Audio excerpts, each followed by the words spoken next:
This is Radio Taiwan International.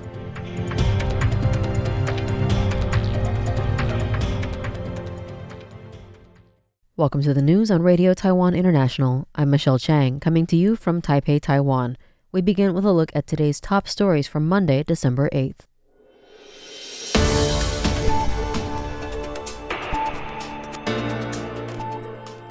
The U.S. national security strategy is a positive sign for Indo-Pacific security. The No. 3 nuclear power plant restart process is likely to begin in early 2028. And the Honduran presidential election is being watched closely by Taiwan and the United States. But first, today's top story.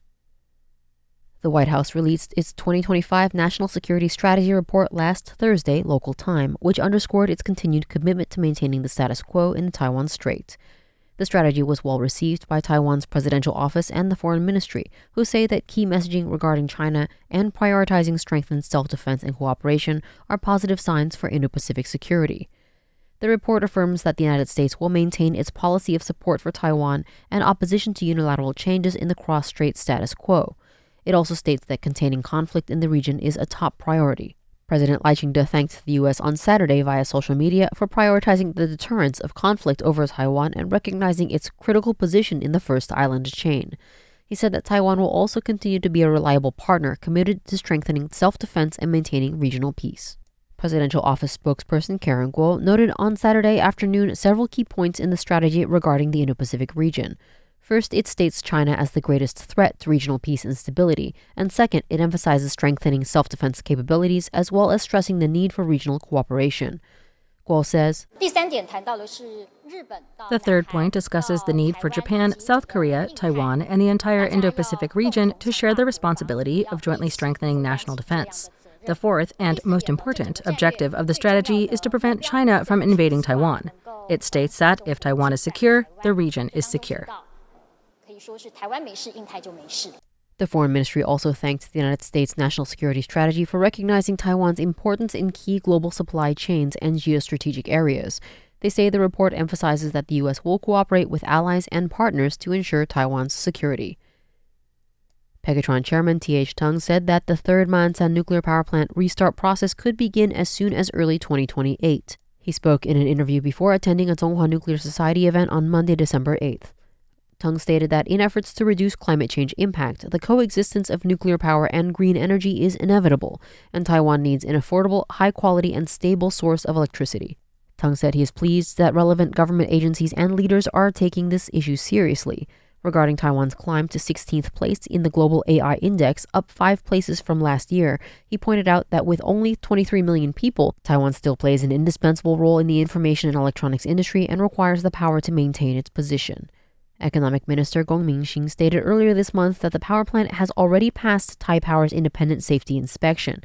He confirmed that if all procedures advance smoothly, the power plant could pass the Nuclear Safety Council's review and restart in 2028. Honduras is in the middle of the country's most intense presidential race in history, as the U.S. tries to consolidate support and Taiwan hopes to re-establish bilateral relations. Both right-leaning candidates in the lead have said they are willing to reopen diplomatic relations with Taiwan if they win, a significant move since ties were officially severed under the outgoing President Xiomara Castro in 2023. The election is also important to North America, as spectators watch to see if U.S. President Donald Trump's influence will have a lasting impact. Trump endorsed conservative candidate Nasri Asfura over center-right candidate Salvador Nasralla. Reporting by Reuters indicates this is part of a larger attempt to consolidate South American countries into a more conservative bloc, which may be more supportive of the U.S. government. In some of the latest reports, with nearly 88% of the votes counted, Asfura had a thin lead of 40.2% to Salvador Nasralla's 39.48%, with the ruling leftist party trailing behind at almost 19%. While there have been some allegations of fraud or tampering, officials have said 14% of ballots did have some form of inconsistency, which is currently under review. The official result is promised by the December 30th deadline. Taiwanese representatives said early last week that they are willing to reopen exchanges with no preconditions with whichever candidate gets the vote. Taiwan is currently officially recognized by 11 other countries. Re-establishing official ties with Honduras would bring that number back up to 12. Speaking on the subject early last week, Foreign Minister Lin Jialong said that the ministry has maintained good interactions with both candidates and that Taiwan looks forward to establishing diplomatic relations based on equality and mutual benefit. In a Sunday, December 7th Facebook post, Foreign Minister Lin Jialong stated that the Taiwan-U.S. cooperation continues to deepen steadily. The post followed the Taiwan Council for U.S. Affairs annual reception at the Taipei Guest House on Friday, where Lin hosted New American Institute in Taiwan, or AIT, Director Raymond Green. The foreign minister expressed his gratitude for AIT's long-term support of Taiwan. He said that due to President Lai Ching-te's value-based diplomacy, Taiwan continues to promote cooperation with allies, sharing democracy and freedom with like-minded countries, and strengthening the trust and partnership between Taiwan and the U.S. in technology and supply chains. Lin pointed out that the Trump administration has recently demonstrated its support for Taiwan through numerous concrete actions, including signing the Taiwan Assurance Implementation Act, announcing the first batch of arms sales to Taiwan, and releasing the 2025 National Security Strategy Report. He emphasized that the Taiwan government will comprehensively strengthen its self-defense capabilities. Through strategies such as increasing the special defense budget, Taiwan will demonstrate its firm determination to safeguard its homeland to the international community. Taiwan banned the popular social media app Xiaohongshu, or Red Note, for 1 year starting last Thursday in a move that has since drawn criticism for potential overreach as an outsized response. National Communications Committee, or NCC, acting chairman Chen Zhongshu said Monday, December 8th, that the reasoning behind the ban involves more than just too many fraud cases. Last week, the Interior Ministry reported that Red Note had been involved in 1,700 fraud cases over 2 years, causing losses of as much as 247.7 million NT dollars, or $7.9 million US for the public. Additionally, the app failed 15 cybersecurity and national security testing indicators, resulting in a year-long ban in line with the Fraud Crime Hazard Prevention Act. However, criticisms point out that many other large platforms such as Line, Meta, and TikTok have also been involved in numerous fraud cases in the past without receiving such a strict response. Typically, the government simply removes or delists the accounts or communities of those involved. Chairman Chen was questioned during a legislative session on Monday, where he was asked whether this decision was a governmental overreaction. He noted that Red Note functions quite differently from the other platforms it is compared to, and unlike other major platforms, there is no local legal office or contact to make complaints to. He said that the reason for the ban can be better summarized as due to unfair terms of service.